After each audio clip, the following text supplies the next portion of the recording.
हम लाते हैं top news, आपके फेवरेट टॉक शोज और अनलिमिटेड एंटरटेनमेंट सिर्फ यूट्यूब पर। अगर आपने अभी तक हमारा चैनल सब्सक्राइब नहीं किया तो अभी सब्सक्राइब करें और बेल आइकॉन को क्लिक करके हमारी लेटेस्ट वीडियोस के बारे में अपडेट जानें। सब्सक्राइब कीजिए और हम आपको लिए चलेंगे आपकी फेवरेट वीडियो की तरफ।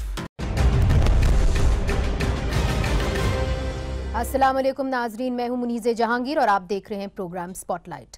नाजरीन, जहां रोज इंसाफ की बातें होती हैं वहां एक बड़ी नाइंसाफी पर सब चुप हैं। ये नाइंसाफी किसी दूर गांव में नहीं, कराची जैसे बड़े शहर में सरेआम की जा रही है। नाजरीन, मामला 20,000 एकड़ जमीन का है। 1 करोड़ रुपए फी एकड़ जमीन को सिर्फ 1 लाख रुपए फी एकड़ की कीमत में फरोख्त कर दिया गया और इस जमीन पर बसने वाले हजारों गरीब मजदूर किसानों के मुंह से नवाला खींच लिया गया। ये आज की डॉन अखबार की खसूसी रिपोर्ट है जो अखबार के फ्रंट पेज पर शाया हुई थी। आइए देखते हैं ये रिपोर्ट क्या है। शहर कराची 6 जिलों पर मुश्तमिल है, जिनमें से सबसे बड़ा जिला मलीर का है। मलीर से मुतस्सिल सुपर हाईवे के जुनूब की जानिब DHA city Karachi housing project की तामीरात जारी है। ये तामीरात 2 देहात अब्दार और धादे जी के तकरीबन 11,640 एकड़ रकबे पर हो रही है। ये जमीन सन 2005 में वजीर आला सिंध कायम अली शाह के दौर में बोर्ड ऑफ रेवेन्यू सिंध ने महज 1 लाख रुपए फी एकड़ की रियायती कीमत पर DHA को फरोख्त की थी। 6 मई 2011 को उस वक्त के DHA के एडमिनिस्ट्रेटर ब्रिगेडियर आमिर रजा कुरैशी की जानिब से वजीर आला सिंध कायम अली शाह को एक खत लिखा गया जिसमें 11,640 एकड़ जमीन का पहला रकबा रियायती नर्ख पर देने पर शुक्रिया अदा किया गया। इस खत में यह भी तहरीर किया गया कि DHA को मिलने वाली हालिया जमीन का रकबा तलब से कम है। शुहदा के लवाहिकीन की बहाली के लिए फौज को अराजी की अशद जरूरत है और DHA कराची के पास कोई दूसरा रास्ता नहीं कि आपसे दरखास्त की जाए कि मादरे वतन पर जान निसार करने वालों की जरूरत को पूरा किया जाए। इसी खत में सूबाई हुकूमत से इजाफी 5 से 7,000 एकड़ जमीन पुराने निर्खों जो कि फकत 1 लाख रुपए फी एकड़ थी पर अलॉट करने की दरख्वास्त की गई। इस खत के जवाब में सिंध हुकूमत की जानिब से 7 जनवरी 2012 को एक खत DHA को लिखा गया जिसमें कहा गया कि उसी इलाके में मौजूद 2 देहात देह काठोर और बाइल की 8,000 एकड़ जमीन DHA को 1 लाख रुपए फी एकड़ के हिसाब से 80 करोड़ रुपए में अलॉट की जा रही है और इस जमीन पर मौजूद तमाम 30 साला लीजों को मंसूख किया जा रहा है। और यूं 11,640 एकड़ रकबे के अलावा 8,000 एकड़ रकबे पर भी DHA सिटी की तोसी का काम जोरों शोर से चल पड़ा। काठोर और बाइल के काश्तकारों ने लीज मंसूख करने के खिलाफ मुश्तरका पिटीशन दायर की जिसमें सिंध हुकूमत और DHA को नामजद किया। ताहम DHA कराची के ओहदेदार तरदीद करते हुए कहते हैं कि हुकूमत सिंध ने DHA सिटी कराची को जमीन अलॉट की जिसके बाद वो अब काश्तकारों से मुताल्लिक किसी भी किस्म की जिम्मेदारी से मुस्तस्ना है। सरकारी रेट्स के मुताबिक पहले मरहले में DCK को 11,640 एकड़ अराजी जिसकी औसत पर एकड़ कीमत 12 लाख रुपए थी जो अचानक 14 अरब रुपए तक पहुंच जाती है। दूसरे मरहले में देह बॉयल की 7,000 एकड़ की मालियत 7 अरब 70 करोड़ रुपए जबकि काठोर की 1,000 एकड़ की मालियत 4 अरब तक है। सरकारी रेट्स के मुताबिक इस 19,640 एकड़ की पूरी जमीन की कीमत 25 अरब 70 करोड़ रुपए है जिसे हुकूमत सिंध ने DHA कराची को सिर्फ 1 अरब 96 करोड़ रुपए में फरोख्त किया, यानी तकरीबन 24 अरब रुपयों का नुकसान झेला। तो नाजरीन, ये 24 अरब रुपए का नुकसान की बात नहीं है, ये बात उन किसानों और मजदूरों की भी है जो इस ज़मीन पे बसते हैं। इस वक्त हमारे साथ स्टूडियोज के अंदर कराची से 2 लॉ मेकर्स मौजूद हैं। मुस्लिम लीग नून से कौमी असम्बली के इस वक्त जो मेंबर हैं डॉक्टर रमेश कुमार साहब हमारे साथ हैं, पाकिस्तान पीपल्स पार्टी से मौजूद हैं सेनेटर मुर्तज़ा वहाब साहब, पाकिस्तान तहरीक इंसाफ की तर्जुमानी करेंगे एजाज चौधरी साहब लाहौर से हमें ज्वाइन कर रहे हैं और लाहौर से ही हमें ज्वाइन कर रहे हैं कानूनी तज्जिया के लिए हमारे साथ हैं साबिक अटॉर्नी जनरल पाकिस्तान के जनाब इरफान कादिर साहब। मगर इससे पहले कि इन सब से हम बात करें, सबसे पहले जो मुतासरा किसान हैं वही छुट्टा, उनसे बात करते हैं चूंकि ये अपना केस इस वक्त कोर्ट्स के अंदर ले गए हैं। सर, ये बताइएगा कि जब से ये जमीन आपकी गई है DHA की तरफ तो आपको किस किस्म की मुश्किलात दरपेश हैं? देखें मैडम कि जब से ये जमीनें गई हैं तो हमारी ज़राअत तबाह हो गई हैं और हमारा तकरीबन मेरे 600 हमारे गांव के गोट हैं, घर हैं, जिसमें मैक्सिमम 1300 आबादी है। ठीक है, तो यहाँ बहुत सारे खानदान उजड़ रहे हैं DHA हाउसिंग अथॉरिटी की वजह से, और हम गरीब लोगों की ज़राअत है वो ज़राअत हमसे छीनी जा रही है और हमारा हक हमसे छीना जा रहा है। ठीक है, तो इस वक्त आप कोर्ट के अंदर चले गए हैं, तकरीबन कितने खानदान होंगे जो मुतासिर हैं? तकरीबन 14 से 15 खानदान यहाँ कोर्ट में हम पिटीशन दायर कर रही है और 15 खानदान जो हैं वो हाई कोर्ट में अभी भी है। ठीक, तो मुर्तज़ा वहाब साहब, आपकी हुकूमत है, सिंध हुकूमत है, और उन्होंने ये जो लैंड है 2011 में, ये इन्होंने 1 लाख रुपए एकड़ जो 10 मिलियन का था, 1 लाख रुपए में DHA को क्यों दे दिया? बिस्मिल्लाहिर्रहमानिर्रहीम। मैंने मुनीज़े ये डॉन अखबार में जो ख़बर छपी है इसको पढ़ा है। मैं थोड़ी सी पहले आपको क्लैरिफाई करना चाहूँगा कुछ चीज़ों को। देखिए, पहली चीज़ तो ये कि जो भी अलॉटमेंट सूबा सिंध में होती है उसके स्टेटमेंट ऑफ कंडीशन है जिसके अंदर रेट मुख्तस किया जा चुका है, उस रेट को रिलैक्स नहीं किया जाता। वो सरकारी रेट कहलाते हैं और वो पब्लिक हैं। तो जो भी ख़रीदो फ़रोख्त अगर होती है हुकूमत सिंध की तरफ से, बोर्ड ऑफ रेवेन्यू की तरफ से, वो उस रेट के हिसाब से होती है। जो भी स्टेटमेंट ऑफ कंडीशंस उस लीज़ की होंगी उनको फॉलो किया जाता है, नंबर 1। नंबर 2, 2010 से कराची बदअमनी केस चल रहा है। उस केस के अंदर इफ्तिखार चौधरी साहब ने एक ऑर्डर पास किया था जिसके बाद उन्होंने सिंध गवर्नमेंट को रिस्ट्रेन कर दिया था कि हम कोई फ्रेश अलॉटमेंट्स कर ही नहीं सकते हैं। ये ऑर्डर आज तक एग्जिस्ट करता है। इनफैक्ट मेरे ख्याल में 1 अगस्त 2016 को आखिरी इस केस की हेयरिंग थी, उसके अंदर भी स्टे ऑर्डर को फर्दर एक्सटेंड किया गया था। तो ये चीज़ भी थोड़ा देखनी पड़ेगी कि ये स्टे ऑर्डर इतने अरसे से चल रहा है और ये कहते हैं कि उसके बाद ये अलॉट की गई है। नैब ने इसके ऊपर तहकीकात भी की है और ये जानने की कोशिश की है कि आपने उसको सरकारी लैंड की, जो सरकारी लैंड है उसको आपने प्राइवेट लैंड के तौर पे पेश किया है। तो उसके पर नैब की तहकीकात चल रही थी कि एकदम रुक गई। मुझे तहकीकात का नहीं पता, लेकिन मैं आपको ग्राउंड रियलिटी ये बता रहा हूँ कि कोर्ट का स्टे ऑर्डर भी चल रहा है। तीसरी इंपॉर्टेंट चीज़ ये कि अगर लेट से इस आर्ग्यूमेंट को मान लें, इस रिपोर्ट को मान लें, 2011 में इनकी ज़मीन इनसे छीन ली गई, आज हम 2017 में बैठे हैं, 7 साल गुजर चुके हैं। क्या कोई कोर्ट में केस फाइल हुआ? कहीं उन्होंने कोर्ट में इस वक्त है ना केस? अभी भी उन्होंने आपको ये पिटिशनर है ना इस केस के उन्होंने कहा कि हम कोर्ट में जा रहे हैं। नहीं जी, वो गलत शायद वो कह गए हों, मगर इस वक्त कोर्ट में केस है। पिटिशनर, ये जो डॉन की खबर है, उन्होंने पिटिशन को फॉलो किया है। I am not aware of. चलिए देखिए, किसान मजदूरों की तो बात आप भी करते हैं, PTI भी माशाल्लाह से करती है, तो कुछ करेंगे आप नहीं, अगर बिल्कुल ज्यादती हुई है कोई चीज इनके साथ, अगर इनकी जमीन किसी और को दे दी गई है जिस तरह रिपोर्ट में लिखा गया है, तो ये रुजू करें सिंध हुकूमत के साथ। और सिंध हुकूमत तो वो पिटिशनर के तौर पे वो रिस्पोंडेंट्स हैं ना। नहीं, देखिए थोड़ा ये भी तो चीज चेक करने की जरूरत है कि आया इनकी भी वही जमीन है या नहीं। इसको चेक करने का तरीका ये, they should make a representation under the revenue laws of Sindh, और वो जाता है senior member board of revenue के पास, वहां से फैसला हो जाएगा ये। अच्छा, रमेश कुमार साहब, चूंकि नैब के चेयरमैन आपकी ही मुशावरत के बाद अपॉइंट हुए थे, तो उनसे ये पूछा नहीं जाना चाहिए कि जी नैब के पर तहकीकात जो है यकदम कैसे रुक गई? क्योंकि मैं ज़रा सा आपको नैब के एक डॉक्यूमेंटेशन केस का भी नंबर दे दूं, वो मेरे पास है, कि नैब ने इसके ऊपर तहकीकात शुरू की और ये जानने की कोशिश की कि ये जो स्टेट का लैंड है, जो हुकूमत का लैंड है, वो गलत तरीके से प्राइवेट लैंड के तौर पे क्यों दिखाया गया, मगर यकदम रुक गया। इसकी क्या वजह है? शुक्रिया मुनीज़ा। पहली चीज़ तो ये कि ये जो चीज़ें आ रही है, मलीर, कुछ इलाका मलीर डिस्ट्रिक्ट में आ रहा है और कुछ इलाका ठट्टे डिस्ट्रिक्ट में आ रहा है।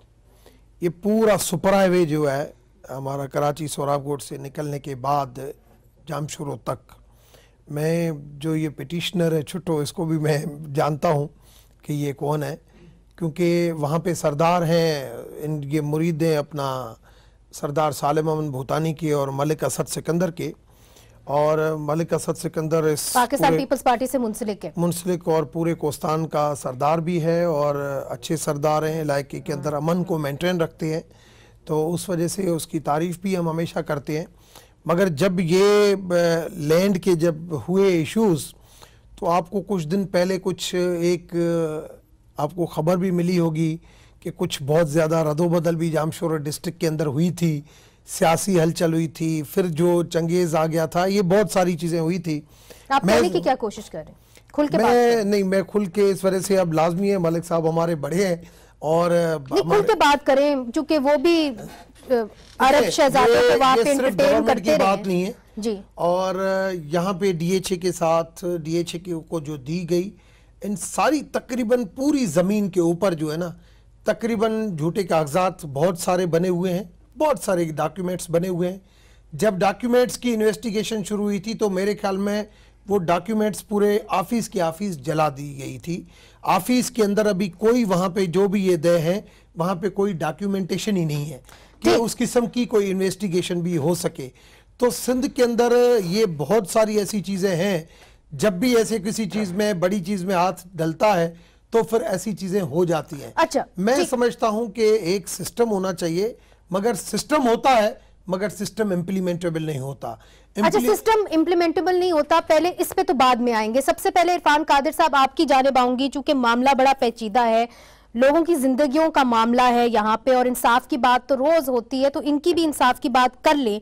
सवाल ये है सर कि ये सवाल बनता भी है कि जो इस वक्त लैंड दिया गया है और ये कहा गया है कि शोधा के नाम पे ये हमने जमीन दी है, तो फिर इसको कंटोनमेंट के अंदर कैसे लाया जा सकता है? चूंकि जो शोधा होंगे वो तो जाहिर है अल्लाह को प्यारे हो गए होंगे, तो वो कंटोनमेंट के अंदर उनको कैसे जमीन मिल सकती है? इसका कानूनी पहलू क्या है, चूंकि उसके बाद तो सुप्रीम कोर्ट जजमेंट भी है एक। देखें, ये शोधा के लोहाकीन के लिए अगर इन्होंने किया है, इसके सारे फैक्ट्स जो हैं वो इन डिटेल तो मेरे सामने नहीं है, तो मेरा फैक्ट्स अगर मेरे सामने ना हो तो मेरे लिए कुछ भी कमेंट करना इस तरह से एक दो जुमलों पे तो वो मुनासिब नहीं होगा। लेकिन मेरा अपना तजर्बा जो है इस तरह के केसेस के बारे में, जो कि डीएचएस जो लैंड टेक ओवर कर लेती हैं या मुख्तलिफ सोसाइटीज़ टेक ओवर कर लेती हैं, उसमें होता ये है कि कुछ पॉकेट्स भी बन जाती हैं जहाँ पे कि वो लोग जो उन पॉकेट्स को होल्ड कर रहे होते हैं उनके ग्रीवेंसेस राइज होते हैं, और ये हमेशा अफाम तफहीम से ये मामले तय हो जाते हैं जी। और जैसे अभी बैरिस्टर साहब फरमा रहे हैं मुर्तज़ा वहाब साहब के सिंध गवर्नमेंट को अगर अप्रोच करें, तो मैं नहीं समझता कि सिंध गवर्नमेंट जो है इस मामले को खुश असलूबी से क्यों ना तय कर सके। ये फिलहाल सुप्रीम कोर्ट में इरफान कादिर साहब वो इस वक्त अदालत में चले गए हैं, सिंध गवर्नमेंट का वो दरवाजा खटखटाते रहे मगर कोई जवाब ना आया।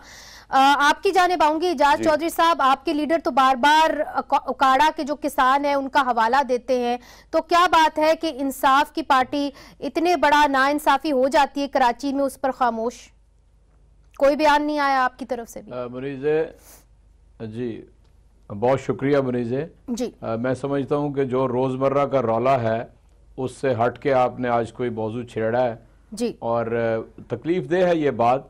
जो भी साहब उस इलाके के नुमाइंदे के तौर पे आपने जिनसे बात सुनी है, वो कोई 1300 ख़ानदानों की बात कर रहे थे कि उनका सारा रोज़गार या उनकी जो भी ज़िंदगी है इसी के ऊपर उसका इन्हिसार। जी सर, उनकी बात हमने सुनी, तो अपनी बात ज़रूर करें कि क्या इंसाफ की पार्टी इसको टेकअप करेगी? असल में मैं यानी लाहौर में बैठ के तो ये कह सकता हूँ कि मैं इंशाल्लाह आज ही रात को किसी वक्त कराची की अपनी लीडरशिप से बात करूंगा ताकि वो इसको टेकअप करें। और जिस तरह की वजाहत मुर्तज़ा वहाब साहब ने दी है, और डॉक्टर साहब से तो इतनी गोलमोल बात की मैं कभी तवक्को ही नहीं करता, रमेश कुमार साहब से, उन्होंने तो कुछ पर्दा वर्दा डालने की कोशिश किया इसके ऊपर।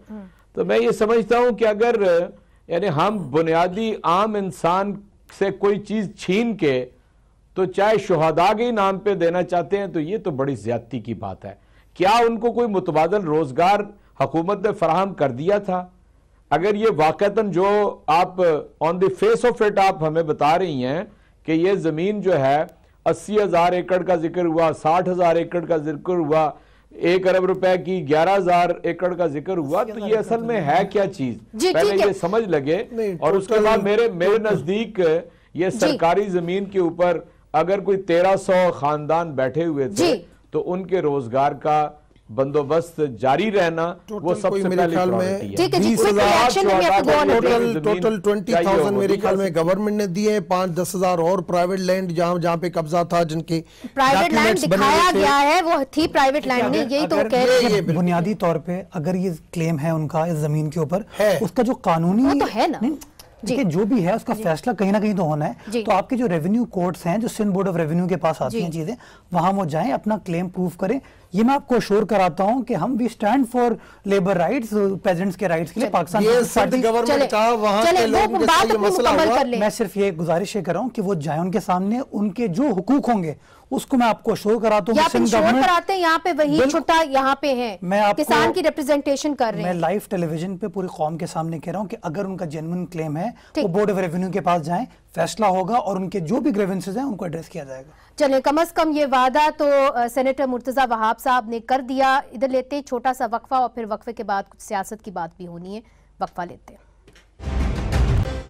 नाजरीन, जिन सियासतदानों को इंसाफ लेने के लिए हमने ऐवानों में भेजा था, उन्होंने अपना कीमती वक्त अदालतों में एक दूसरे पर लगाते हुए इल्ज़ामों को साबित करने में लगता है ऐसे कि गुजार दिया है।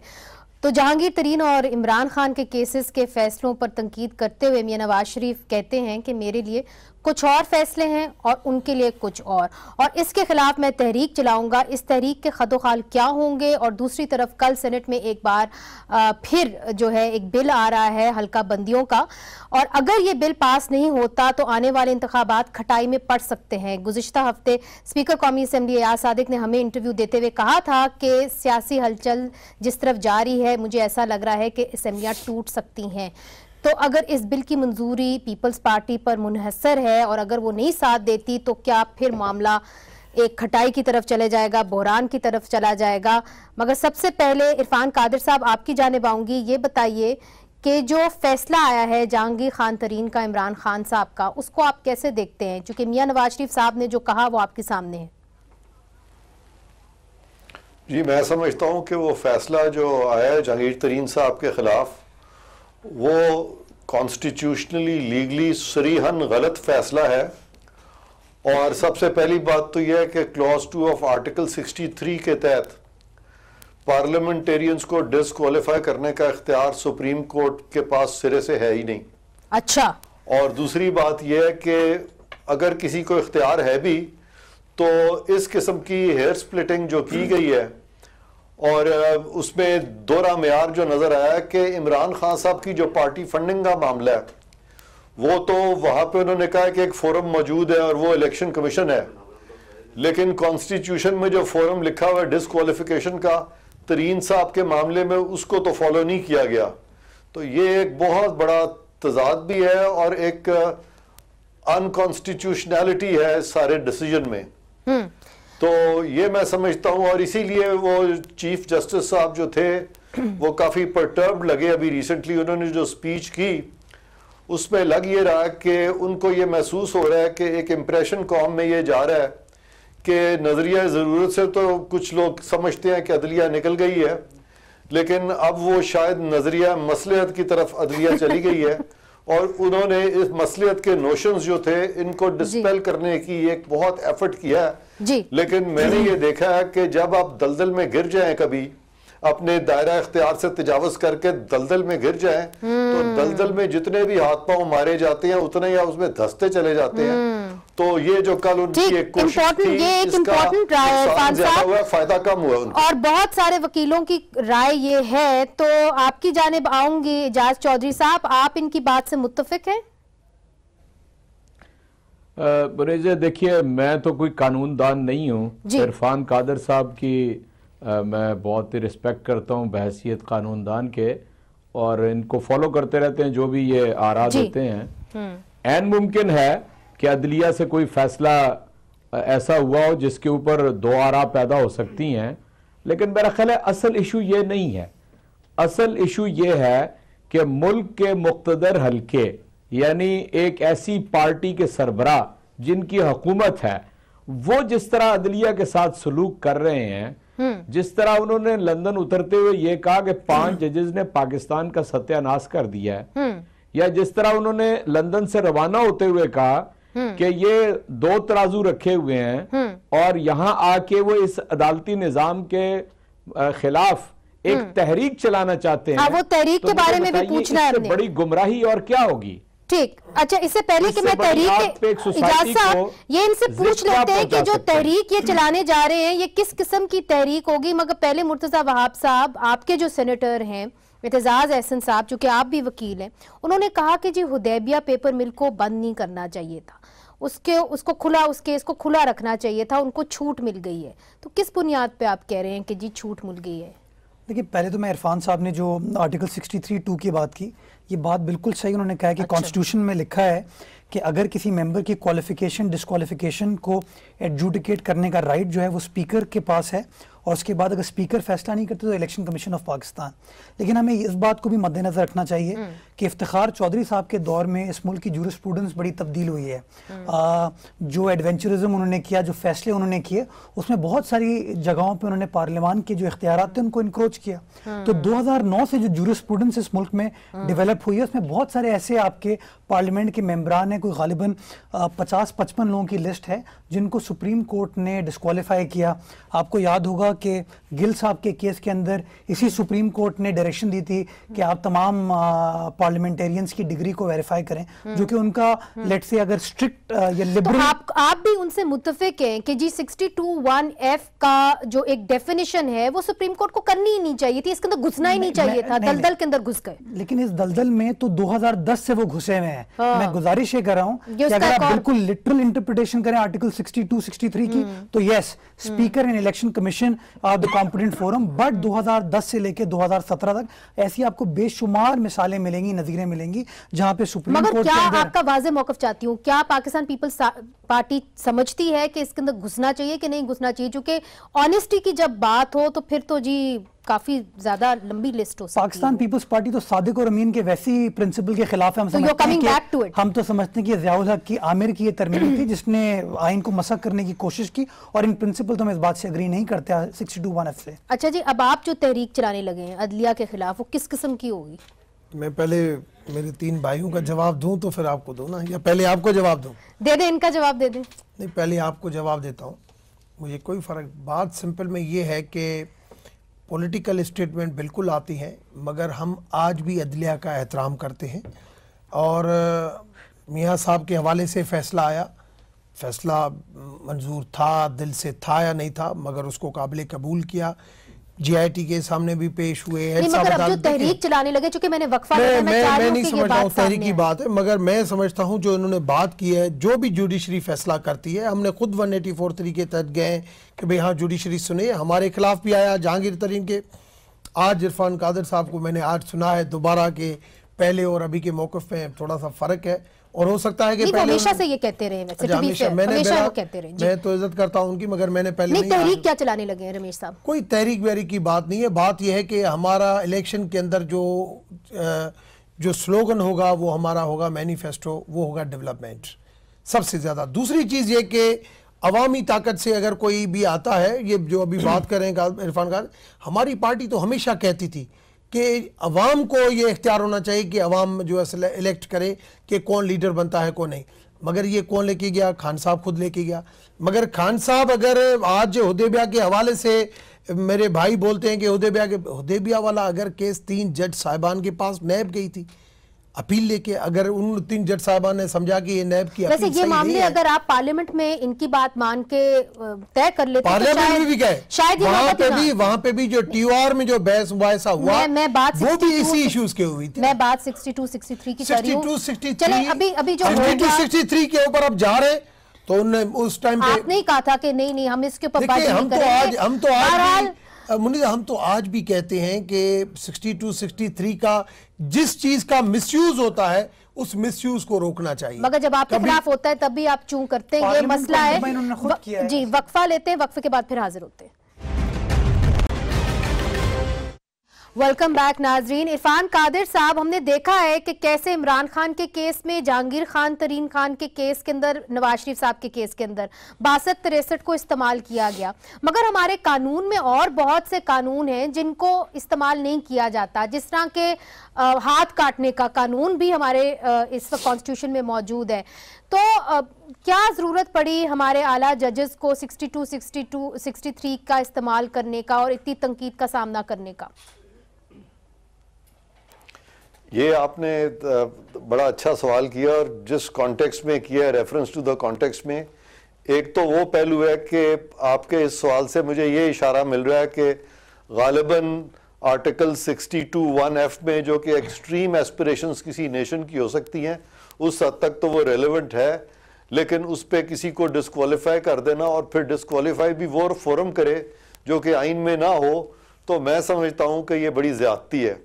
इसके अलावा मैं समझता हूँ कि आर्टिकल 184(3) जो है उसकी जो अनब्राइडल्ड एक्सरसाइज जो शुरू हुई है, खास तौर पे वो एक्सरसाइज जहाँ पे कि आप लोगों के पूरे करियर्स तबाह कर देते हैं, तो वो चीज़ सुप्रीम कोर्ट को नहीं करनी चाहिए, क्योंकि यहाँ पे जब आप नॉर्मल लीगल चैनल से हट जाते हैं तो फिर राइट ऑफ अपील भी नहीं है, right of leave to appeal भी नहीं है और राइट टू ट्रायल भी फिर नहीं रहता। फॉर एग्जाम्पल, एक रेपिस्ट को, एक दहशतगर्द को, एक मर्डरर को राइट ऑफ अपील भी है, राइट ऑफ ट्रायल भी है और उसके बाद राइट ऑफ रिव्यू तो है ही है, उसके अलावा सदर को वो क्लेमेंसी भी कर सकते हैं। लेकिन जब एक किसी का सियासी करियर इस बात पे उड़ा दिया जाए और एक गलत फोरम उड़ा दे, तो आप अंदाजा कर सकती है कि ये 184(3) का इस तरह का इस्तेमाल जो है ये पब्लिक इंटरेस्ट में नहीं है, बल्कि ये पब्लिक इंटरेस्ट के खिलाफ है। और दूसरी बात, मैंने लेटली ये भी देखा है कि बहुत सारे मामलात, इवन ये DHS के मामलात, बहुत सारे इकोनॉमिक मैटर्स, जब इनमें कोर्ट आती है और मैंने एज अटॉर्नी जनरल वो फैसले होते देखे हैं, मुझे याद है कि वो रिकॉर्डिक का फैसला हो रहा था और जिस तरीके से मेरा इंतजार नहीं किया गया और मैं दूसरे कोर्ट में था और जल्दी से फैसला दे दिया गया, आज पाकिस्तान को अरबों रुपए का नुकसान वहां पे हुआ है। फिर वो एक पीछे एक और केस था, वो भी मैं कारके का, फिर एक उसके बाद सेफ सिटी प्रोजेक्ट का केस था, वहां पे सुप्रीम कोर्ट ने बेजा इंटरफियरेंस की, फिर ग्वादर पोर्ट में की, वहां पे भी उसकी कोई जरूरत नहीं थी। और इवन ऑरेंज लाइन हमें पसंद हो या ना हो, जो डिले हुआ, इतना डिले हुआ, उसका नुकसान जो है, तो ये सारा जो हमें नुकसानात उठाने पड़ रहे हैं इस 184(3) के तहत, मैं समझता हूं कि सबको होश के नाखून लेने चाहिए और चीफ जस्टिस साहब को अब भी चाहिए कि अगर वो इस मुश्किल से निकलना चाहते हैं तो बजाय इसके कि वो इस तरह की तकरीर करें जिसमें के जज्बात नजर आए और बहुत जज्बाती तकरीरें, बेहतर होगा कि अपनी ये जो जूरिस्प्रूडेंस इफ्तिखार चौधरी साहब के जमाने की है इसको रिविजिट करें। और जैसे मुर्तजा वहाब साहब कह रहे हैं कि वो जो MNA जो गलत निकाले गए हैं वो सारे वापस आने चाहिए। ये तो मैं समझता हूँ माइकल जैक्सन का मुझे अर्थ सॉन्ग याद आ रहा है, वो वापस चलना चाहिए और वो जो दरख्त गिरा था, वो जिस हाथी को गोली मारी गई थी, वो दोबारा उठे थे, वो सब चीजें वापस होनी चाहिए। अच्छा, यहाँ पे एजाज चौधरी साहब, मैं आपकी जानिब आऊंगी। इस बार तो आपका नुकसान हुआ है, तो जो इरफान कादिर साहब कह रहे हैं कि 184(3) का इतना रेगुलरली इस्तेमाल नहीं करना चाहिए सुप्रीम कोर्ट पे, इसका आपका क्या मौकफ है इस पर? मेरा ख्याल है इरफान कादिर साहब बड़ी देर से ये राय दे रहे हैं और पाकिस्तान के अंदर जितनी पॉलिटिकल पार्टीज हैं और पार्लियामेंटेरियन हैं उनको ये सुनाई नहीं देता। यानी नहीं सर, मैं आपकी राय चाह रही हूं। इस बार तो जहांगीर खान तरीन साहब गए हैं ना, तो उसके हवाले से मैं पूछ रही हूं आपसे। अच्छा, मैं आपसे अर्ज करता हूं कि मैं, सच्ची बात है कि मैं अपने डोमेन से बाहर नहीं निकलना चाहता, मैं कानूनदान नहीं हूं, इस पर राय नहीं दे रहा। अच्छा, ना दे, सिर्फ फिर मुझे ये बताएं कि जहांगीर खान तरीन साहब के जाने से PTI को कितना धचका लगा है, या कि उनके बच्चे आ जाएंगे अब उनकी जगह? नहीं, धचका तो लगा जी। जहांगीर खान तरीन PTI के बहुत मौसर और बहुत फाल लीडर थे, ये नहीं कहा जा सकता कि झटका नहीं लगा, लेकिन मैं ये समझता हूं कि जो भी अदालत ने फैसला किया उस पर जहांगीर खान ने खुद ये कहा है कि हम सुप्रीम कोर्ट के फैसले के ऊपर एतराज नहीं करना चाहते। दूसरी बात यह है कि वो रिव्यू में जाएंगे अगर कोई रिलीफ मिल सका, वरना उन्होंने अपनी हाई मॉरल ग्राउंड ली है और उन्होंने कहा है कि मैं इस्तीफा दे देता हूं। ये चीज काबिल तकलीद है, पाकिस्तान के अंदर कभी ऐसा चले ये खबर दे दे मुझे आप सवाल नहीं कर रही, बाई इलेक्शन में कौन होगा? एजाज चौधरी साहब, बाई इलेक्शन में उनके बच्चे खड़े होंगे या के मेरा ख्याल है ये उनकी अहलिया 3-4 दिनों के अंदर तय हो जाएगा। उनकी फैमिली का कोई मेंबर भी हो सकता है और भी पीटीआई के वहां पर जो यानी हमारे सूबाई लीडर्स हैं वो भी हो सकते हैं, कोई भी हो सकता है, अभी नाम जेरे बहस है। जनरल सेक्रेटरी के लिए भी कोई नाम सामने नहीं आया? नहीं, अभी नहीं आया, अभी नहीं आया। अच्छा, आप जो जद्दोजहद एक बात आपने पूछनी नहीं है, मैंने वो जरूर कहनी है। कह दे। अच्छा, ये जो आप इतना सादिक और अमीन के ऊपर सारे एतराज कर रहे हैं, मैं समझता हूं कि पूरा मगरब, पूरी दुनिया यानी किसी के ऑनेस्ट और ट्रूथफुल होने के ऊपर क्यों नहीं ठहरना चाहते हमारे जो हुक्मरान बनना चाहते हैं। अच्छा, इसके ऊपर मैं बात करूंगी, मजीद आगे बढ़ाऊंगी, मगर इंडिया में भी कुछ और है, यानी लफ्ज़ सादिक और अमीन से नहीं सर, वो अगर आप कॉन्स्टिट्यूशन बाकी मुल्कों की पढ़े, इरफान कादिर साहब बेहतर आपको बता सकेंगे, वो क्रिमिनल तौर से और करप्शन के तौर से अगर उनको ट्राई किया जाए, कन्विक्ट हो जाए, तभी वो लगता है। रमेश कुमार साहब, आप लोग जो है एक लॉ लाने लगे थे, उसका क्या हो रहा है कि जी 184 के अंदर राइट ऑफ अपील होगा, उनके ऊपर वो कहीं आ रहा है? देखिए, मैं समझता हूँ इस वक्त जो माहौल बना हुआ है सियासी, उसमें 184(3) के हवाले से हो या 62 के हवाले से हो, इस वक्त एटमॉस्फेयर वो नहीं है जहां पे ये कंसेंसस हो। और ये लॉ तब बनते हैं, ये लॉ तब बनते हैं जब कंसेंसस के साथ हो। मगर एक क्वेश्चन मेरा आपसे है, मैं सोच रहा हूं कि DHA सिटी जो है वो 2005 से मेरे ख्याल में ये यहाँ पे ये मूवमेंट शुरू हुई। DHA सिटी की लैंड हो या बहरिया की लैंड हो, ये सेम इशू जो है वो दोनों तरफ ये है, थोड़ा बहुत जितनी भी इसमें लुकमास जो भी है वो दोनों तरफ तो है। मगर ये आज जब बहरिया, आज DHA सिटी जब आज प्रोजेक्ट अप जा रहा है, बहरिया थोड़ा सा डाउन जा रहा है, और आज इस टॉपिक को जो है वो लेके आना, और आज ही इस टॉपिक के हवाले से मुझे ये समझ में नहीं आया, क्योंकि डॉन की ये फ्रंट पेज खबर है जी आज, जिसको आप रोज पढ़ते हैं। अब मुझे ये बताइए मुर्तजा वहाब साहब, कल एक इंपॉर्टेंट बिल आ रहा है, डिलिमिटेशन का बिल। क्या पाकिस्तान पीपल्स पार्टी, जिसको कहा गया है कि सारे सेनेटर्स मौजूद हो सेनेट में, उसके फेवर में वोट डालेंगे कि नहीं? देखिए, पाकिस्तान पीपल्स पार्टी, थोड़ा मैं बैकग्राउंड आपको दे दूं। हमारी रिजर्वेशन ये थे कि जो सेंसस के रिजल्ट थे उसके ऊपर हमने कोई रिजर्वेशन शो किए थे सर, वो उसके पर पूरा प्रोग्राम कर मैं उसी पे आ रहा हूँ अभी। 13 नवंबर को काउंसिल ऑफ कॉमन इंटरेस्ट की मीटिंग हुई इस्लामाबाद में, जिसके अंदर चीफ मिनिस्टर सिंध ने अपनी रिजर्वेशन सामने रखी और फैसला ये हो गया कि 1% जो सेंसस ब्लॉक्स हैं उनको थर्ड पार्टी ऑडिट कराया जाएगा। 13 नवंबर के बाद 15 नवंबर को वो नेशनल असेंबली में आ गया, और जो स्टेटमेंट ऑफ ऑब्जेक्ट्स है उसके अंदर इस बात को तमाम उन्होंने रिफ्लेक्ट किया है, जिसके ऊपर कंडीशनल सपोर्ट पाकिस्तान पीपल्स पार्टी ने दी और वो अमेंडमेंट पास हो गई। हमारा इशू सिर्फ ये था कि 1-1.5 महीना गुजर जाने के बावजूद उस वेरिफिकेशन का प्रोसेस स्टार्ट नहीं हुआ था। प्राइम मिनिस्टर साहब ने कमिटमेंट दी है पाकिस्तान पीपल्स पार्टी को कि हम वेरिफिकेशन का प्रोसेस स्टार्ट करें और 30 दिन के अंदर इसको मुकम्मल कराएंगे। कल ये वोटिंग होगी, पाकिस्तान पीपल्स पार्टी के सेनेटर्स मौजूद होंगे, अल्लाह करे कि जो नून लीग है उनके सेनेटर्स वहां पे मौजूद होंगे। नहीं तो मौजूद होंगे तो वोट किस तरफ जाएगा? हम तो कह रहे हैं कि ये जो आर्टिकल 50